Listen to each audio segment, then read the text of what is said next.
Morning ladies, well it's like 4 o'clock in the morning here and it's the second night that I've woken up at 4 in the morning. Yesterday I had quite bad cramps, but today I just needed to go to the toilet.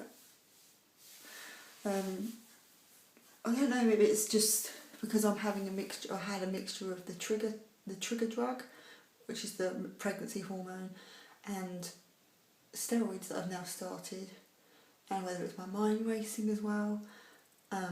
But I've had chronic heartburn. I've been going to the toilet a lot, both ways. My tummy's a bit sore, but it's nothing to worry about with regards to the egg collection. It's just been, this time it's been really achy around the back, like when you have a period pain, but not severe or anything.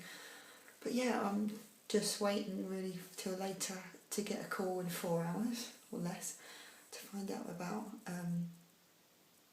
whether egg collection will be today. So obviously Zav told you yesterday, and last time there's only one egg that's split 4 ways on day 2, which was yesterday, which concerns me because last time I think we had more, because I was able to put back 2 4-cell embryos. I know that's early, but I got pregnant. But yesterday there was only 5 2-cell and 3 some 3-cell and only 1 4-cell.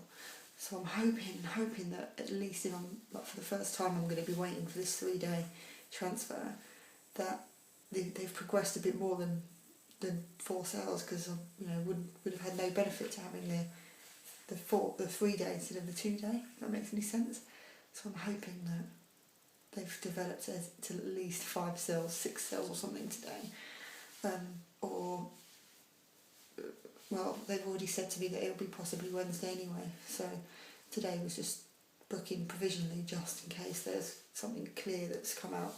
But I'd like to wait till Wednesday anyway, but obviously there's a risk that some might die off, so it's all very like, that obviously must put an effect on the nervous system and stuff, because I don't know, maybe I'm just waking up. I don't know, I did wake up earlier as well, so it's a bit annoying. I'd like to get some sleep and rest. Although I'm going to have lots of time in bed anyway. I'm whispering because Sav's asleep. But yeah, I'll keep you posted as to what they say today, and what will be will be. Morning! I'll leave you to go now, that's fine. Thanks. I made him come back to say hello on the camera. It's just me today, I'm afraid. You get excited that it's going to be Zav. Oh, look at the state of me. I'm still in my PJs. I managed to go to bed, actually. I woke up at 4, what was it when I was on the video? 4, and then about 6:30, and then 7:30. So I'm still sleepy. But we've got the call from the clinic, and we are going to...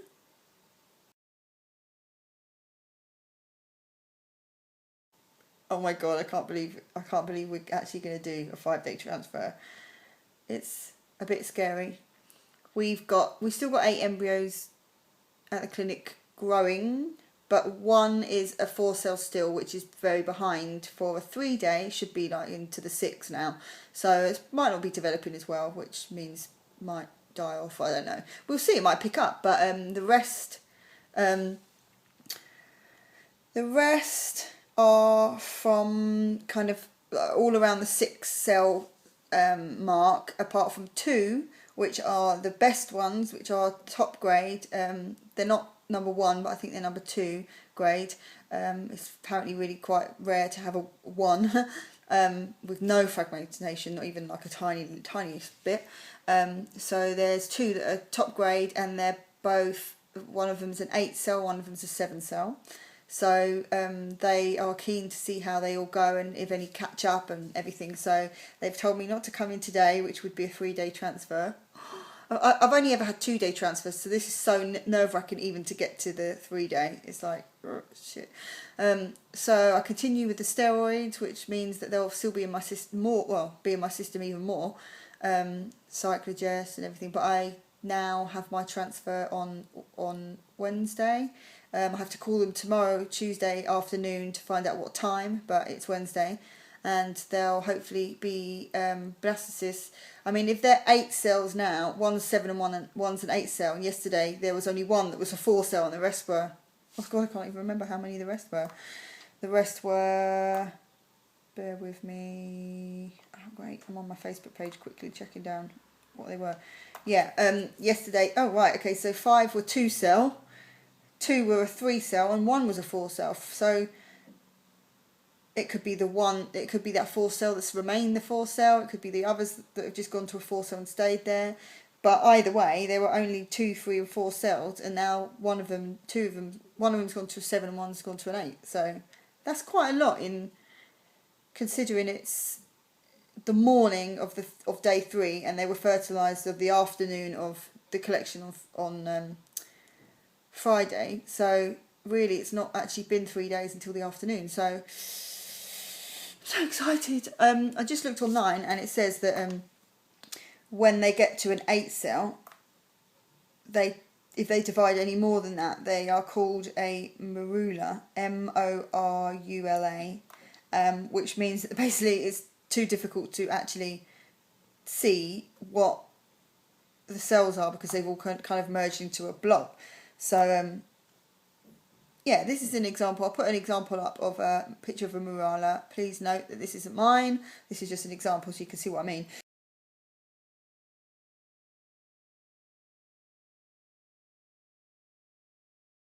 And then yeah, so hopefully they'll be blastocysts by the time transfer happens. So I've told my acupuncturist not to see me this morning, and yeah, we just got to wait now. I've got to wait a whole 2 days to sit here and go this whole day and the whole of Tuesday, well, till the afternoon. Oh my goodness, I've never even been to this stage, and it's really nerve-wracking just to think, well, what if they don't go to blastocysts, what if they don't grow? But I guess they wouldn't have done that inside me anyway, and they wouldn't have attached, and it would have been a failed transfer. We spoke to them about putting more than 2 back, and said, well, we don't really care about your statistics of having more than 1 baby, twins and stuff. We're more concerned about the fact that it's our last attempt, and on one attempt at least, we know that we had 2 back and only one took. And the second attempt, there was a chemical. We don't know if it was twins or not, but I think it would have just been 1 by the amount of the lines on the pregnancy test. They weren't very dark or anything like that. But yeah, we've always had 2 back and only 1's took. So I'm nervous by putting 1 blastocyst back, which is what they want to do, that it will just be more of a risk. But I guess the statistics are higher because it is a blastocyst, whereas when they put them back at a 2 day, they don't know that they are going to be blastocysts. So that makes sense. So yeah, just got to wait now. So please, please, please, please, can you pray for us and do whatever you have to do? Sticky vibes, candles, chant in the woods, whatever you can do to pray for these embryos, not just the 2 that are growing, they're steadily growing, but the other ones, any of the others that want to catch up and be blastocysts. Because the more that we have to freeze, the better, because obviously this is our last fresh attempt that we can afford to do.